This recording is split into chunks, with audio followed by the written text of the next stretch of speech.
Salut et bienvenue à vous sur la vidéo. Aujourd'hui, dans cette vidéo, je vais vous présenter les différentes épreuves pratiques du CAP pâtissier avec l'EP1 et l'EP2. Donc je vais vous expliquer comment l'épreuve s'est déroulée pour moi, le type de questions sur lequel vous allez pouvoir tomber. On va voir tout cela ensemble. Donc l'épreuve EP1 et l'épreuve EP2 se déroulent sur 2 jours consécutifs. Donc l'EP1, c'est tout ce qui va être tour, gâteau sec et gâteau de voyage. Et l'EP2, ça va être les entremets et les petits gâteaux. Donc le premier jour, je me présente avec mon matériel, ma tenue, ma convocation et surtout pas oublier sa carte d'identité. Donc pour tout ce qui est matériel et tenue qu'il faut avoir pour le CAP pâtissier, on va faire ça dans une prochaine vidéo. Donc moi j'appréhendais un peu le fait d'arriver dans une école en tant que candidat libre. Je pensais ne pas être bien accueilli, mais moi c'était tout l'inverse. Les professeurs de pâtisserie étaient très gentils. Quand je suis arrivé, on a eu une présentation du laboratoire où on allait travailler. C'était vraiment top et ça nous a mis dans de super conditions. Donc une fois changé et installé dans le laboratoire, on a une place attitrée et devant nous, on a les moules, le matériel spécifique dont on va avoir besoin pour réaliser la recette. Et nous, derrière nous, il y avait tous les ingrédients nécessaires pour réaliser les recettes. Ensuite, le directeur est arrivé, il a distribué les sujets et ensuite, on a découvert le sujet tous ensemble. On avait à réaliser une quiche Lorraine, des petites tartelettes citron, des cookies et des croissants. Au top départ de l'examinateur, on avait 30 minutes pour répondre aux quelques questions. Donc on se retrouve sur mon ordinateur où je vais vous présenter le type de sujet sur lesquels vous allez pouvoir tomber au CAP.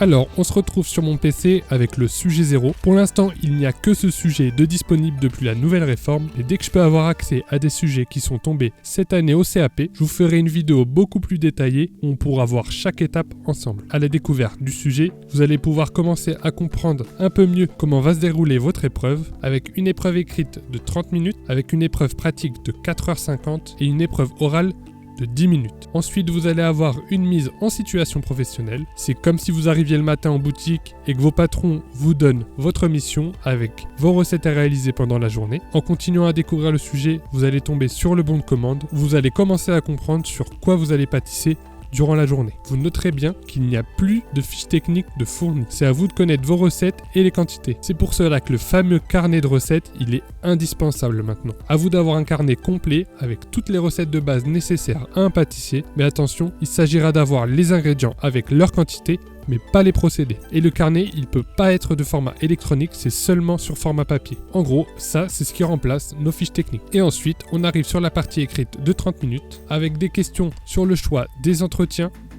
avec leurs pictogrammes, sur les matières premières à mettre en œuvre et les quantités, sur l'organisation du stockage, sur les qualités et caractéristiques des matières premières, et sur la traçabilité de nos matières premières. Donc ça, c'est le genre de questions sur lesquelles vous allez pouvoir tomber. Mais c'est pas dit qu'il y ait tous les sujets. Il peut y avoir plus de questions sur l'organisation, de stockage, plus de questions sur la traçabilité des matières. Ça, c'est aléatoire. Ça, c'est la partie pratique. Et à la fin du sujet, vous allez tomber sur une feuille comme ceci. C'est pour vous aider à préparer l'oral et vous allez devoir la remplir à la fin de votre épreuve. Donc c'est à prévoir dans le temps de pratique. C'est des questions pour vous auto-évaluer et vous allez débattre sur vos réponses avec le jury. Donc vous avez 30 minutes pour répondre à toutes ces questions écrites, mais vous avez largement le temps. C'est largement faisable, il n'y a pas beaucoup de questions. Moi, en 10 minutes, c'était terminé.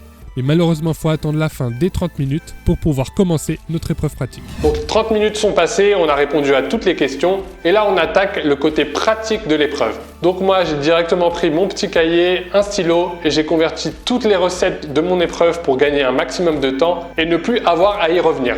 Donc l'épreuve s'est très bien passée pour moi. Il ne faut surtout pas laisser déborder sa plonge parce que les points sur l'hygiène sont très importants. Tous les ingrédients étaient à disposition. Nous, les professeurs de pâtisserie qui étaient avec nous, étaient à l'écoute. Ils étaient là pour nous aider et pas pour nous pénaliser. Quand je dis aider, c'était pas sur la recette, c'était plutôt où se trouvent les ingrédients, le matériel, etc. Ensuite, une fois l'heure de fin arrivée, on a dû tout stopper et aller présenter nos créations dans une salle à côté. Donc on a dû disposer joliment toutes nos créations et ensuite ils nous ont envoyé en pause pendant 30 minutes. On est revenu au labo, ils avaient bien évidemment goûté les préparations, examiné les préparations et là on a eu l'oral. Tout le monde est passé un par un devant le jury pendant 10-15 minutes et là ils nous posent des questions sur nos créations. Est-ce qu'on est fier de nos présentations? Est-ce que pour nous c'est vendable en boutique? Vaut mieux que ça le soit pour vous. et plein d'autres petites questions techniques sur les réalisations qu'on a créées. Et ensuite, on pouvait tous rentrer chez nous. Donc le lendemain matin, le P2, exactement pareil, je suis venu avec mon matériel, ma convocation, ma tenue, ma carte d'identité. Vous connaissez déjà l'emplacement et le laboratoire, donc pas de présentation. Ouverture des sujets, on se retrouve sur l'ordinateur où je vais vous présenter le P2. Alors nous voilà en présence du sujet 0 EP2.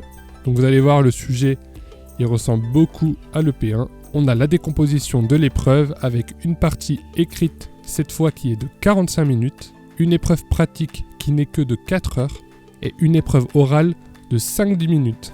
Ensuite, comme pour l'EP1, on a une mise en situation professionnelle et on découvre notre bon de commande. Donc c'est là que le stress commence à monter un petit peu.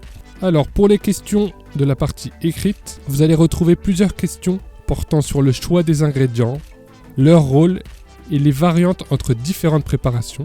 Donc là, toutes ces questions-là, on les verra plus en détail dans un sujet blanc qu'on pourra faire ensemble, par exemple. Si vous avez des questions sur des sujets particuliers et que vous voulez que j'en réalise une vidéo, n'hésitez pas à le mettre en commentaire et j'essaierai d'y répondre en vidéo. Désormais, les glaçages et les décors en chocolat sont au programme du CAP, donc il faudra savoir parler de la cristallisation du chocolat.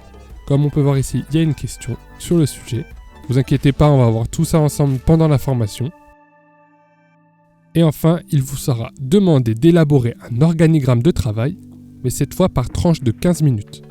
Pareil, ne vous inquiétez pas, on verra tout ça dans une prochaine vidéo, on fera un organigramme ensemble pas à pas, vous allez voir c'est pas si compliqué, ça demande juste un petit peu d'organisation. Après avoir réalisé mon ordonnance et l'écrit, j'attaque mon côté pratique et là il faut vraiment speeder parce que c'est très court. Je me suis fait un peu déborder par le temps, j'ai pas pu finir la décoration. Donc moi je suis tombé sur le fraisier et éclair chantilly fraise. J'ai voulu faire le plus beau fraisier mais au final j'ai même pas eu le temps de finir ma décoration. Heureusement ça ne m'a pas beaucoup pénalisé et j'ai pu quand même obtenir mon CAP. Une fois l'épreuve terminée, la pause de 30 minutes. Comme la veille, au retour, les examinateurs ont goûté et évalué nos présentations. À la fin de l'épreuve, comme la veille, on va présenter nos créations dans une salle à côté. On part 30 minutes en pause et à notre tour, les examinateurs ont évalué nos créations, ils les ont goûtées et ensuite, ils nous réceptionnent un par un pendant, cette fois, à peine 10 minutes pour l'oral. Donc exactement pareil, ils m'ont posé le même genre de questions. Pourquoi j'ai fait le fraisier de cette façon? Pourquoi je l'ai décoré comme ceci? Est-ce qu'il est présentable en boutique? Plein de questions de ce genre pour essayer de vous déstabiliser, mais il faut être sûr de soi et être fier de ce qu'on a présenté. Et à la fin des épreuves, tout le monde peut rentrer chez soi. Voilà, c'était une petite vidéo explicative du déroulement des épreuves du CAP.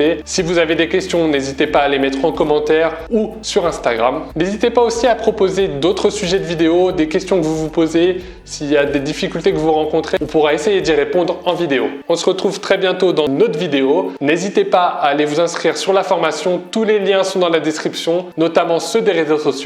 N'hésitez pas à vous abonner à la chaîne YouTube, il y aura plein d'autres vidéos de ce genre. Je vous dis à très bientôt, salut!